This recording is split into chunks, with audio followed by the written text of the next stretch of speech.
Hi, this is Sharon Dickinson Dent here in Santiago, Chile with Milodon. I tried to find out his breed, but the owner says he is simply listed as an equestrian sports horse. So at our recent spa day, step one was bath time.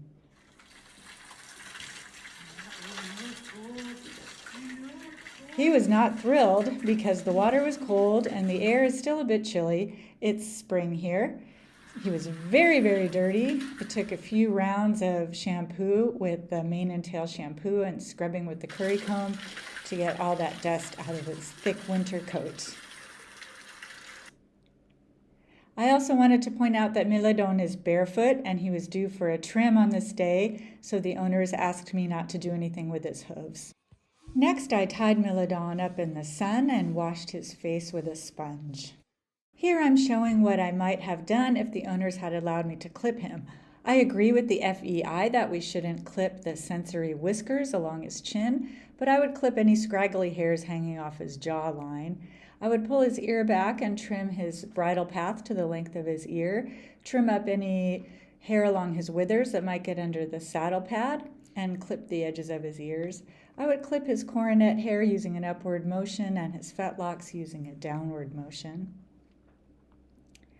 And then I would trim along the edge of his tail to give it a nice sleek appearance.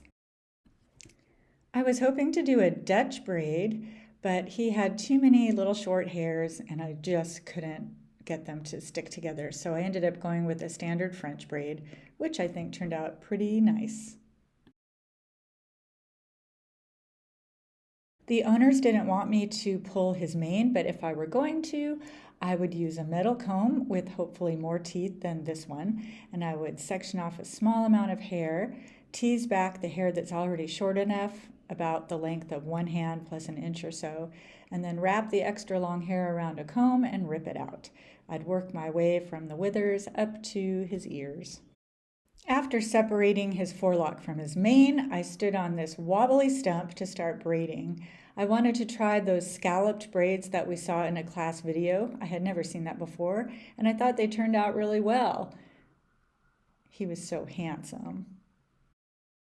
Milodon generally uses a square pad, a shaped pad, and a jumping saddle. So here I'm showing that the saddle was fitted correctly for him. I made sure that it started about 3 fingers behind the scapula so that it sat at the 8th thoracic vertebrae. I could fit 3 fingers between his scapula and the point of the tree of the saddle. I made sure it wasn't too long by finding his last rib and curving it up to the 18th thoracic vertebrae. I was able to stick 3 fingers stacked under the lowest point of the gullet of the saddle and 2 fingers on either side of the gullet to allow for movement. I pushed the pad up into the gullet and I felt under the saddle to make sure that it was bearing along the contour of his back with no gaps in the middle, and I made sure the saddle looked level. When I attached the girth, I looped it through the pad strap and attached it to the first and third billet on the saddle.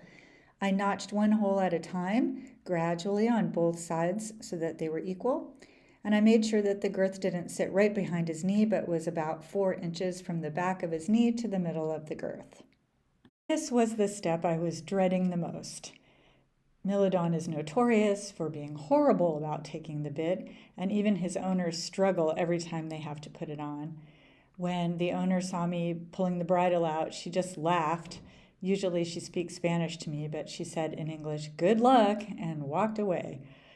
So I made sure all the straps were straight and not twisted, and I had the cavesson pulled out. I put the reins over his neck before I took the halter off, and then I said a little prayer.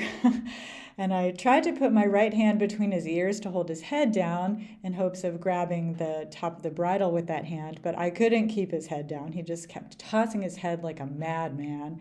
So this is a pretty clumsy video.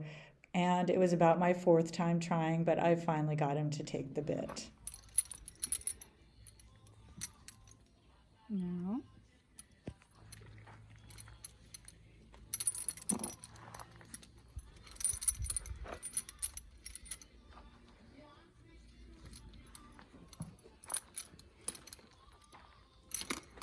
Start clenching his teeth.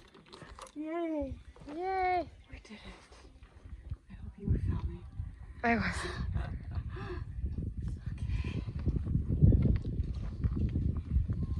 Okay. See, that wasn't so bad. Okay. Good God.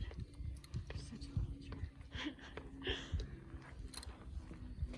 Okay. Oh, I know. So, some nuts. Oh my goodness. No, no. Be a nice boy. Make sure his bit is in there properly.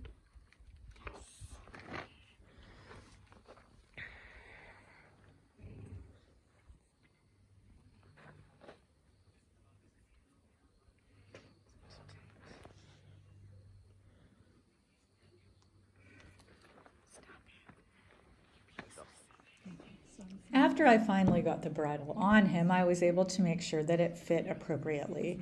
I checked that the head stall was running from the top to the bit with an appropriate length so that I saw about 2 wrinkles at the corner of his mouth.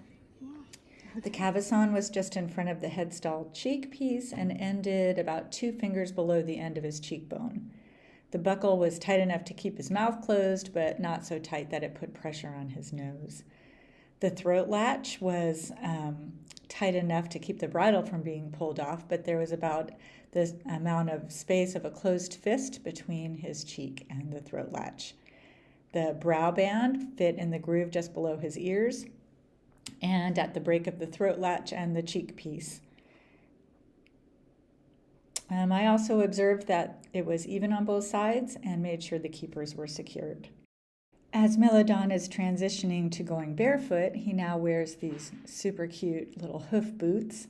They're very easy to put on. You just lift up his foot and slip the boot on. He steps down into it and it goes right into place.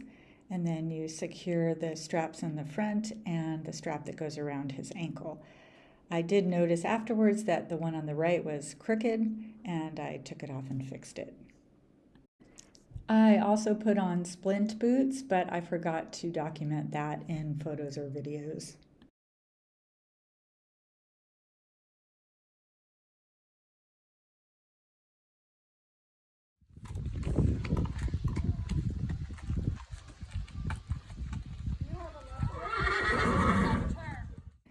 Phew, that was a lot of work, but also a lot of fun.